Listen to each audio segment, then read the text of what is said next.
सच्चित आनंद रूपाय, जो सत्य स्वरूप आहे, नेहमी आहे, सदैव आहे.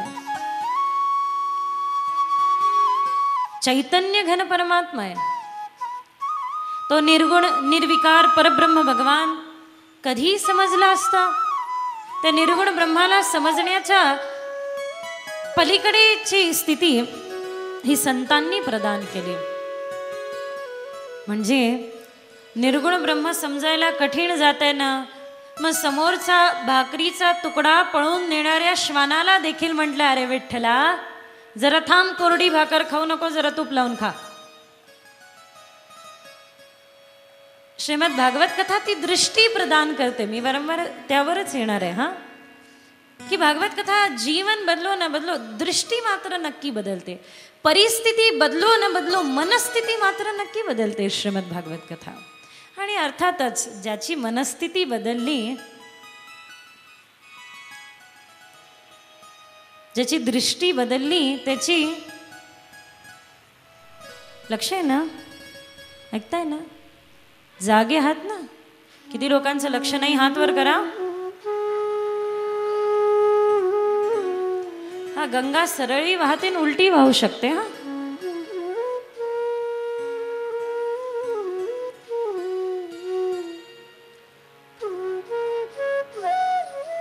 हे तर दृष्टीवर, विचारांवर, स्थितीवर अवलंबून आहे. अनेक मोठ्या मोठ्या संतांनी एक फार सुंदर उदाहरण दिलं आणि मला ते फार प्रिय आहे आणि मला सांगावंसं वाटतं आवर्जून. ज्या प्रकारे कुलपाला उघडण्यासाठी अथवा बंद करण्यासाठी आपण भिन्न भिन्न चाव्यांचा प्रयोग करत नाही. कुलूप उघडणे असो अथवा बंद करणे असो, चावी तर एकच असते ना. मन एव कारण बंधन, मन एव कारण मुक्ती. ज्या प्रकारे कुलूप उघडणे असो अथवा बंद करणे असो, भिन्न भिन्न चावींचा प्रयोग होत नाही, अगदी त्याच प्रकारे असो, बंधन असो अथवा मुक्ती, याचा अनुभव आपलं एकच मन करून देऊ शकतं.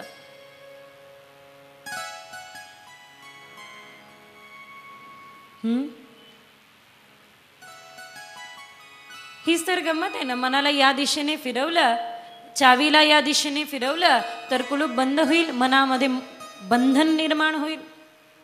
आणि योग्य दिशेने फिरवलं तर तेच कुलूप उघडल्या जाईल. विरुद्ध दिशेने फिरवलं तर मनामध्ये राग निर्माण होईल आणि योग्य दिशेने फिरवलं तर मनामध्ये अनुराग निर्माण होईल. तर तेच मन कारण आहे बंधनासाठी आणि तेच मन कारण आहे मुक्तीसाठी.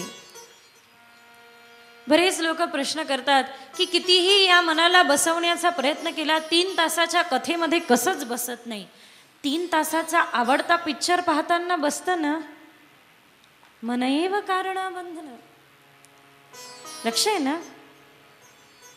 एक नातू आजोबांना म्हणतो, आजोबा गेले 5 वर्ष झाले मी तुमच्यासारखा करतो. तुम्ही भगवद्गीता वाचायला जसे बसता तसा मीही बसतो. तुम्ही जशी भगवद्गीता वाचता मीही वाचतो. तुम्ही ज्या प्रकारे वाचता, ज्या लयीत, ज्या चालीत, मी पण त्याही चालीत लयीत वाचतो. पण तुमच्यामध्ये बदल, माझ्यामध्ये बदल, जो काही असेल, मला ती कळत नाही भगवद्गीता, मला ती समजत नाही, मला ती लक्षात राहत नाही. मग याचा वाचून ऐकून फायदा काय? भगवद्गीता वाचून ऐकून मला लक्षात राहणार नसेल तर याचा वाचून ऐकून मला फायदा काय? आजोबा उत्तर देतात, बाळ ती जी टोपली आहे ना, ज्या टोपलीमध्ये आपण कोळशे साठवतो, ती जरा घेऊन ये. कोळशे साठवून साठवून काळी कुळकुळीत झालेली ती टोपली आणून पुढे करता. आजोबा आणली. बाळ बाजूला नदी आहे, त्या नदीमधून ही पाण्याने भरून आण. दर्भाची टोपली येते. दर्भ, परडी, परडी ज्याला म्हणतात, काय काय म्हणतात आपल्याकडे काय म्हणतात त्याला? परडीच. दर्भाची टोपली ती काळी कुळकुळीत झालेली कोळशे ठेवून ठेवून, लक्ष आहे ना, महत्वाचं आहे, सुंदर आहे. तो छोटासा नातू धावत धावत जातो आणि धावत जाऊन त्या नदीमध्ये ती ती ती परडी बुडवतो. पाणी आणण्याचा यत्न करतो, ते सगळं पाणी त्यातून निघून जातं, गळून जातं. आजोबापर्यंत येतो, आजोबा पाणी खाली. बाळ नीट प्रयत्न कर, जा पुन्हा एकदा जा. ठीक आहे, टोपली घेतो, धावत धावत पुन्हा जातो, ती टोपली बुडवतो, बुडवून काढतो. आजोबा पाणी खाली. तू नीट प्रयत्न करत नसशील, एकदा पुन्हा करून ये, जा. घेतली टोपली, पुन्हा धावत धावत गेला ते बाळ आणि नदीमध्ये बुडवली. नदीतून पाणी भरून पुन्हा भरून काढलं आणि आजोबांपुढे आणून ठेवली. आजोबा म्हणतात, थांब, मी पाहतो तू प्रयत्न करतोयस की नाही, तू यत्न करतोयस की नाही, मी पाहतो, जा. आजोबा दारावरती उभे झालेत. तो गेला, पुन्हा पाणी भरण्याचा यत्न केला. पाणी मावत नव्हतं. धावत धावत पुन्हा आला आणि सांगतोय, नाही नाही, पाणी बसत नाही आहे ह्यामध्ये, सगळं निघून जात आहे.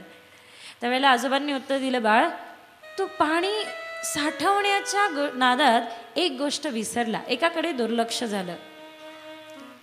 पाणी साठवण्याच्या नादामध्ये तुझ्याकडून एक गोष्ट सुटली आणि ती अशी होती की ही कोळशी साठवून साठवून काही कुळकुळीत झालेली टोपली वारंवार पाण्याच्या सान्निध्यात गेल्याने पूर्णतः स्वच्छ झाली होती, ज्या प्रकारे आत्ता बाजारातून आणली असेल.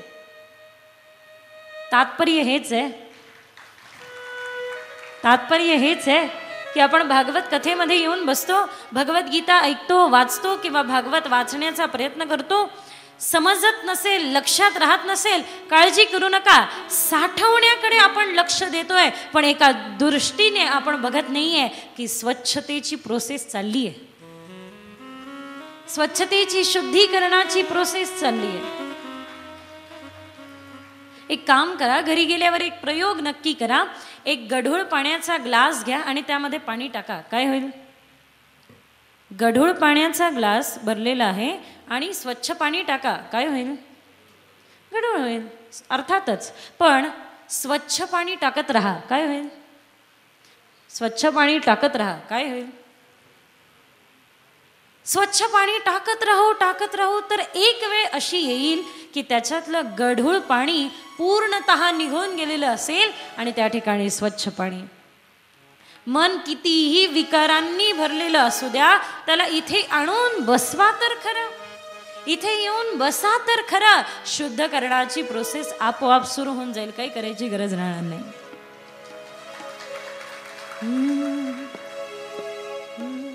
बिनु हरि कृपा मिलत नहीं संता, संत मिलत नाही बिनु भगवंता. गोस्वामीजी महाराज फार सुंदर वर्णन करतात. बिनु हरि कृपा मिलत नाही संता, संत मिलत नाही बिनु भगवंता. बिनु सत्संग विवेक न होई, राम कृपा बिनु सुलभ न सोई. बड़े भाव से ताली बजाते.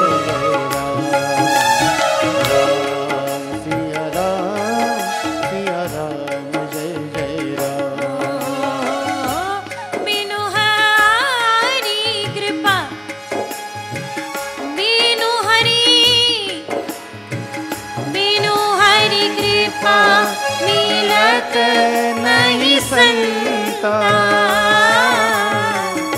संत मिलत नहीं बिनु भगवंता.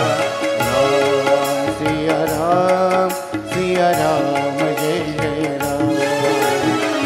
बिनु सत्संग विवेक न होई,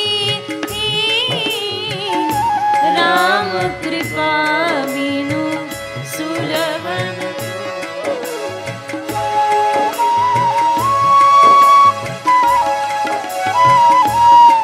हाथ उठाते हुए ताली बजाते. बिनु सत्संग विवेक ना हुई, राम कृपा बिनु सुलभ ना सोई. संतांची संगती मनोमार्ग गती, आकावा श्रीपती येणे पंथे. थर्मोडायनामिकचा एक नियम आहे. तवा जर का गरम होत असेल, त्यावरती सराटा ठेवला तर त्या तवाच्या सानिध्यात सराटा देखील गरम होतो. ज्या संतांनी आपलं चित्त शुद्ध केलंय हृदय शुद्ध आहे, त्या संतांच्या सान्निध्यात त्या कृष्ण कथेमध्ये थोड्या वेळ जरी बसू तरी त्या चित्तशुद्धीच्या प्रक्रियेला सुरुवात होते. बिनु सत्संग विवेका न होई, राम कृपा बिनु सुलभ न सोई. सिया राम जय जय राम. सिया राम जय जय राम. सच्चिदानंद रूपाय विश्वोत्पत्त्यादि हेतवे तापत्रे विनाशाय श्रीकृष्णाय वयम नमः. जी 3 तापांचा विनाश करणारी कथा आहे, भौतिक, आध्यात्मिक, आदिभौतिक, आदिदैविक, अशा या 3 तापांचा विनाश करणारी श्रीमद भागवती कथा. ताप आणि पाप यामध्ये अंतर आहे. ताप हे पापाचं फळ आहे आणि फळाचे जे कर्मबीज आहे तेच नष्ट करणारी ही हरी कथा आहे. आणि त्यात तर श्रीकृष्णाय वयम नमः समर्पणाचा आनंद देणारी आहे, आनंद तत्वाचा अनुभव करवणारी आहे. त्यानंतर श्रीमद भागवताचे मुख्य आराध्य दैवत आहे भगवान कृष्ण आणि श्रीमद भागवताचे मुख्य आचार्य आहे शुकदेवजी महाराज. असं का? बघा, श्रीमद भागवताचे श्रोता वक्ता अनेक आहे. सुरुवातीला तर प्रारंभाला ही कथा भगवान नारायणाने ब्रह्माजींना स्वतः प्रदान केली. का? तर ब्रह्माजींना सृष्टीचा विस्तार करण्यासाठी. ब्रह्माजींनी देवर्षी नारदांना सनकादिकांना दिली. सनकादिकांना का दिलं? तर याचा प्रचार होण्यासाठी.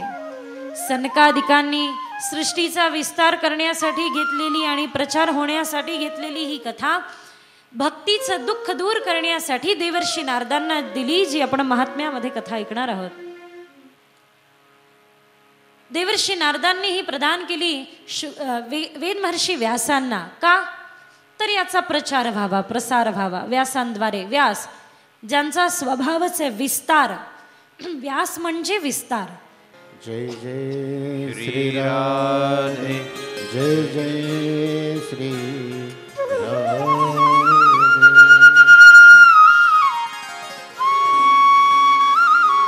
हीच कथा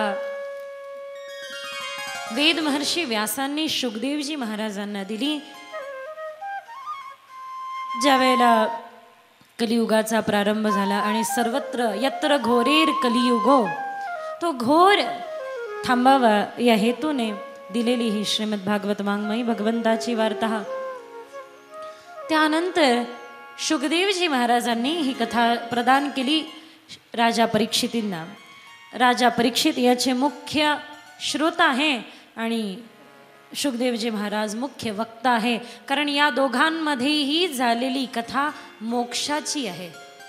हेतू मोक्षाचा आहे.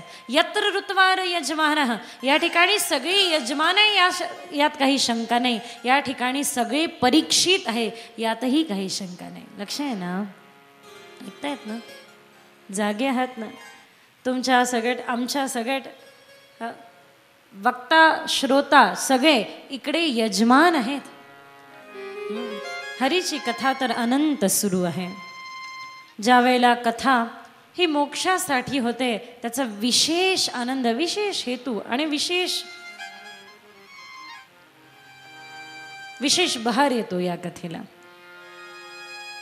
भक्तीसाठी ज्या वेळेला ही कथा होते, याचा अनुभव आणि याचा विस्तार आपण पुढे करणार आहोत.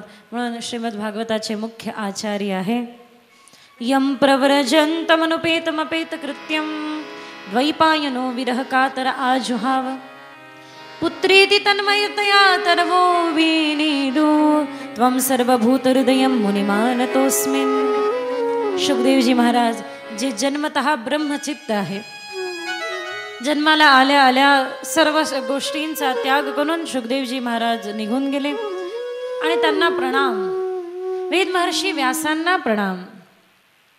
नैमिषे सुतमासीनमभिवाद्यं महामितं कथामृतरसस्वाद कुशलो शौनको ब्रवीत.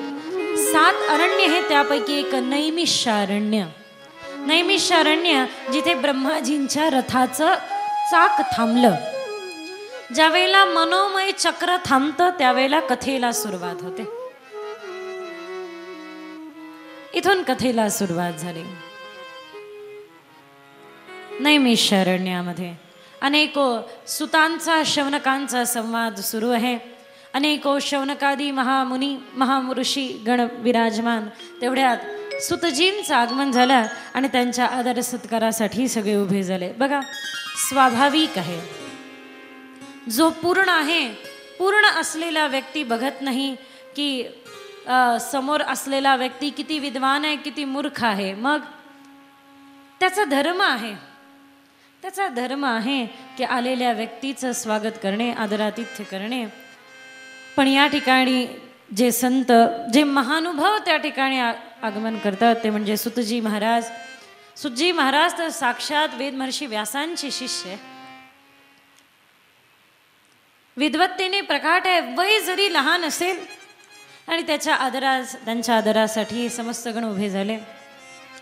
सगळ्यांनी आदर द्यावा. यात माझं काही श्रेष्ठ नाही, हे तर माझ्या गुरुदेवांचं आहे, पण तरी तुम्ही मला आदर दिला, हे तर सत्य आहे. या पलीकडे या काही सत्य होऊ शकत नाही. खरा विद्वान तो आहे, खरे ते संत आहे जे स्वतःला संत म्हणून घेत नाही. आणि खरा हा विद्वान तो आहे जो दुसऱ्याला अज्ञानी म्हणत नाही. खरा ज्ञानी तो आहे जो दुसऱ्याला अज्ञानी म्हणत नाही. खरे संत ते जे स्वतःला संत म्हणून घेत नाही. चर्चा सुरू झाली. सुताख्या ही कथा सारम मम कर्ण रसायनम. आपण हे सुतजी महाराज जे सूर्याच्याही समान आणि सूर्याच्याही पलीकडे ज्ञानाने प्रगाट आहे, कृपया करून आपल्या त्या ज्ञानाचं तेज थोडं आमच्यापर्यंत पोहोचू द्या. कथा सार सांगा. काय सांगितलं, काय मागितलं? कथा सार सांगा. कारण कलियुगातील व्यस्त जीवनामध्ये असलेल्या या लोकांना जेही काही पाहिजे असेल ते थोडक्यात पाहिजे असेल. 7 जन्म त्यांच्याकडे तपश्चर्येसाठी राहणार नाही, भले 7 दिवस मोठ्या प्रेमाने देतील. 7 दिवसामध्ये अत्यंत कमी क्षणामध्ये असा कुठला उपाय द्या की ज्याद्वारे आपल्या जीवनाचा उद्धार करून घेण्यासाठी सगळे समर्थ असतील. खूप आनंद झाला. आणि खूप आनंद झाल्यानंतर वेद महर्षी व्यासांना प्रणाम करून सुतजी महाराजांनी एक अत्यंत अद्भुत कथा सांगितली.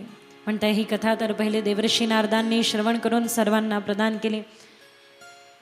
शौनकादी मुनींना आश्चर्य वाटलं की देवर्षी नारद महाराज जे एका क्षणी केवळ गोधुवन कालापर्यंत थांबतात, अशा देवर्षी नारद महाराजांनी ही कथा कधी श्रवण केली, कशासाठी श्रवण केली, त्याची कथा इथून प्रारंभ होते.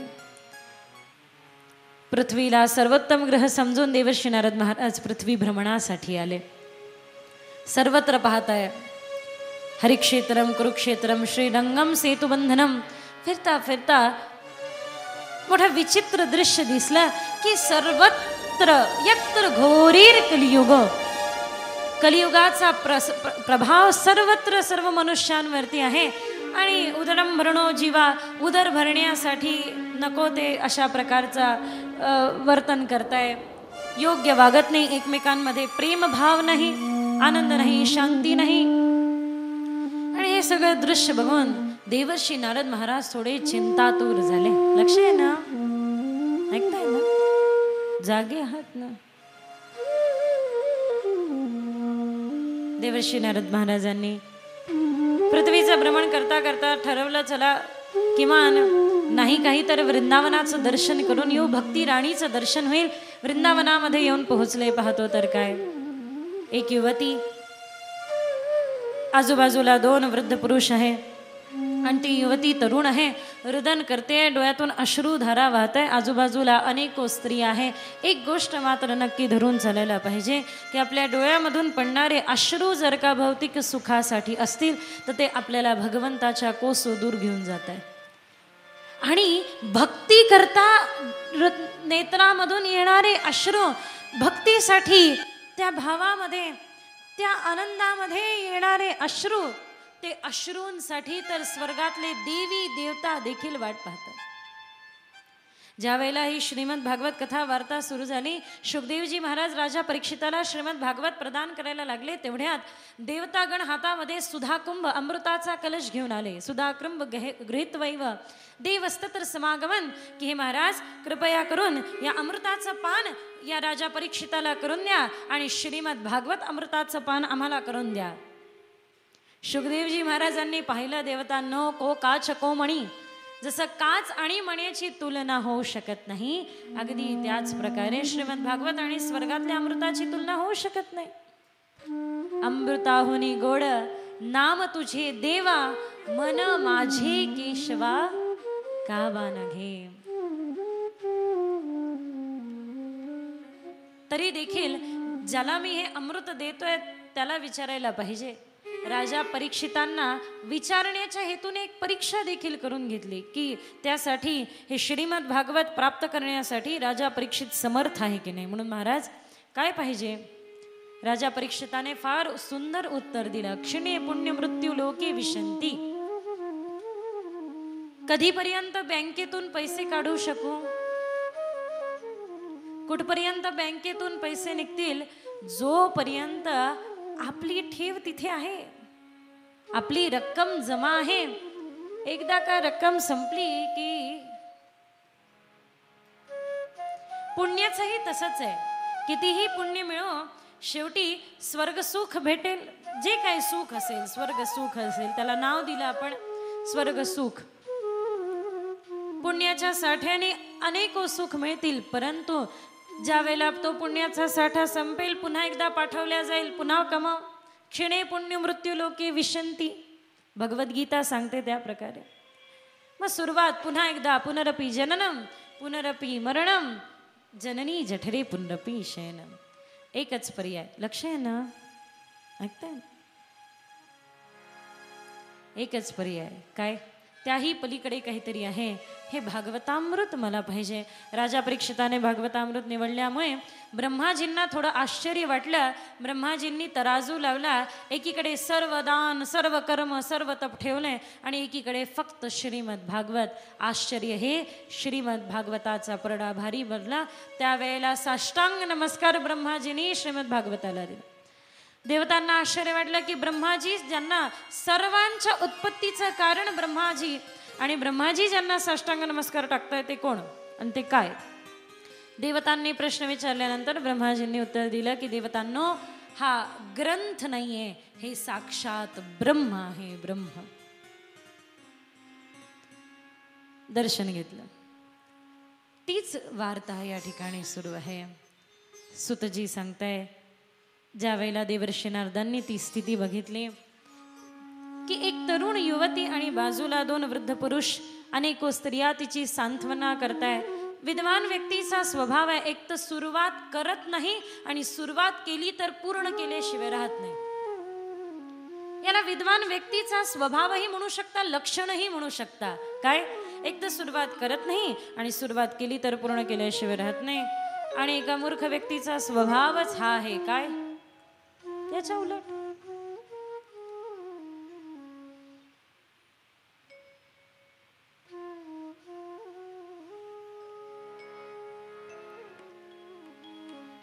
ती स्थिती बघितल्यानंतर देवर्षी नारद महाराज तिथून निघाले. पण मात्र त्या युवतीने, जी तरुण युवती त्या नदीच्या किनाऱ्यावर, यमुनेच्या तटावर बसली आहे, तिला मात्र कळलं हे कोण आहे आणि हे काय आहे. हाक मारली, भो भो साधो क्षणम तिष्ठ मश्चिंतामपि नाशनम. हे साधो तिष्ठ, थांबा, जरा थांबा, माझं दुःख दूर करा. युवतीकडे बघितलं आणि सांगताय, वृथा खेद्यसे बाले अहो चिंता तुरा कथम. श्रीकृष्ण चरणामुजम स्मर दुःख गमिष्यते. ज्याच्या चरणाचं चिंतन करण्याने सगळ्यांचं दुःख दूर होतं, तू केवळ त्याचं चरण चिंतन कर, श्रीकृष्ण स्मरण कर. हे सगळं करेल महाराज, पण मला माहिती आहे, बाळ ध्रुवाला दिशा देणारे आपण, भक्त प्रल्हादाला गर्भामध्ये संस्कार करणारे आपण, सगळ्यांना सुंदर सुंदर अशा प्रकारे मार्ग, भक्ती मार्ग देणारे आपण, मला माहिती आहे की आपणच माझे दुःख दूर करू शकता. महाराज, तुम्ही मला ओळखलं नसेल, मात्र मी आपल्याला जरूर ओळखलं. माझा परिचय आहे, मी भक्ती आहे. बघा या सगळ्या कथा ना केवळ तार्किक दृष्टीने न बघता एका तत्वदृष्टीने बघायला पाहिजे की मी भक्ती आहे आणि माझ्या बाजूला हे जे 2 वृद्ध पुरुष आहे हे तर माझे पुत्र आहे. घटते जठरो माता तरुण तथा. हे तर माझे 2 पुत्र आहे. ज्ञान आणि वैराग्य. सध्याची परिस्थिती ही आहे की भक्तीसाठी जो कोणी आहे तो मात्र भक्तीच्या आचरणासाठी तयार आहे, भक्ती मार्गावर प्रवृत्त प्रशस्त होण्यासाठी तयार आहे. परंतु त्यांना जर का ज्ञान वैराग्याचा मार्ग दिला किंवा ज्ञान वैराग्याच्या मार्गाविषयी भरपूर सांगितलं तर त्यापासून दूर पळतात. लक्ष आहे ना? कारण बऱ्याचदा ज्ञान आणि वैराग्याला आपण समजलंच नाही म्हणून हा भ्रम उत्पन्न होतो. मान्य आहे की ज्ञान अत्यंत श्रेष्ठ आहे पैशापेक्षा. सर्वांना मान्य आहे, सर्व मान्य आहे ना. पण का? पैशापेक्षा ज्ञान श्रेष्ठ आहे हे सर्व मान्य आहे, पण का? अर्थातच ज्ञान आपलं रक्षण करतो, पैशाचं रक्षण आपल्याला करावं लागतं.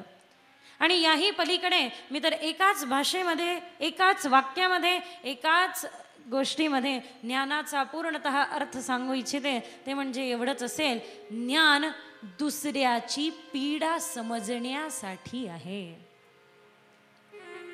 लक्ष आहे ना? दुसऱ्याची पीडा समजू शकत नसेल ते ज्ञान नाही, ती विद्वत्ता नाही. दुसऱ्याची पीडा समजण्यासाठी ज्ञान आहे. आणि वैराग्य, बघा त्याग आणि वैराग्य यामध्ये भरपूर अंतर आहे. त्याग हातातून जे सुटलं त्याला त्याग म्हणतात, पण जे हृदयातून सुटलं ना ते खरं वैराग्य. सुटलं किंवा सुटणे, मी तर सोडणे पण नाही विश्वास ठेवणार, सुटणे. जे लोक म्हणत असतील आम्ही घर सोडलं, आम्ही घर सोडलं, आम्ही घर सोडलं, असं समजावं वैराग्य तो त्याग अजून अर्धवट आहे. कारण या मार्गावर चालत असताना काही सोडायची गरज राहत नाही, आपोआप सुटायला सुरुवात होते. जैन मंडळी आहे ना, जैन, त्यामध्ये एक संप्रदाय आहे दिगंबर जैन. हे दिगंबर जैन काय ओळखले जातं की अंगावरती वस्त्र परिधान केल्यानंतर यांच्या अंगावरती वस्त्र राहत नाही, ते सुटतात. सोडण्याचीही आवश्यकता राहत नाही, वस्त्राचीही आसक्ती राहत नाही. हे त्यामधलं तत्व आहे. तार्किक दृष्ट्या बघण्याची आवश्यकता नाही. लक्ष आहे ना? ऐकताय ना? जागे आहात ना? किती लोकांचं लक्ष आहे? हात वर करा. किती लोकांचं लक्ष आहे? हात वर करा. ज्यांचं लक्ष नाही हात खाली करा. नाही, पक्के गिराईक कसे पकडायचे?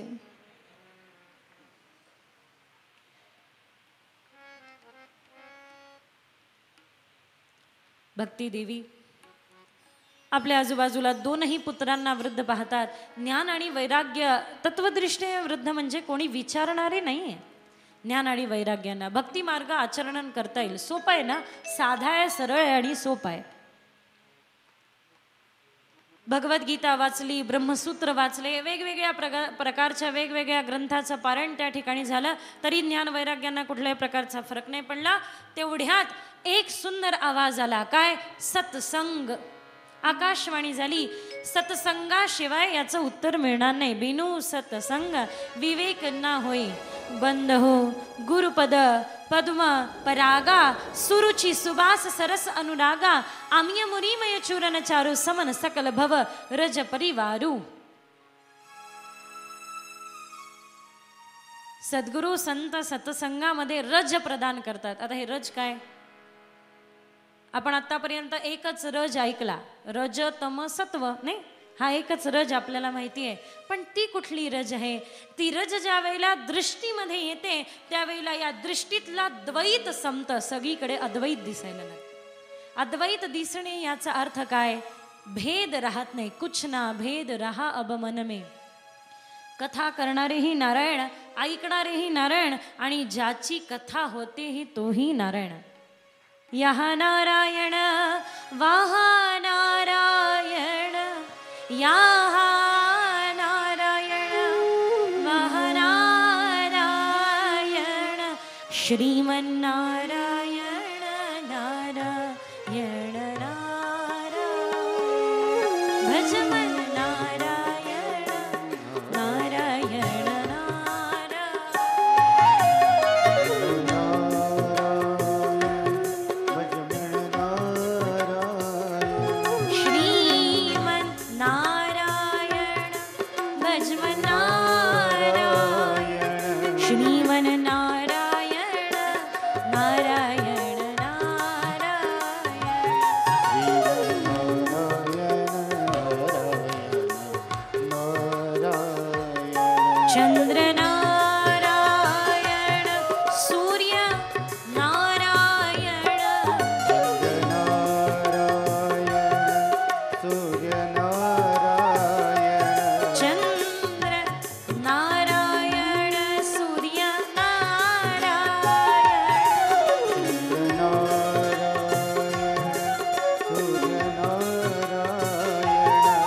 श्रीमन्नारायण नारायण नारायण.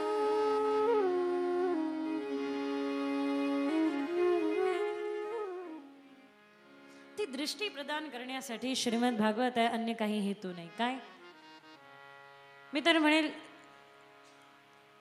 अवश्य सांगेल, जो ही काही या जगतामध्ये जी ही काही नकारात्मकता आहे ती फक्त द्वैत बुद्धीमुळे आहे, आणि जी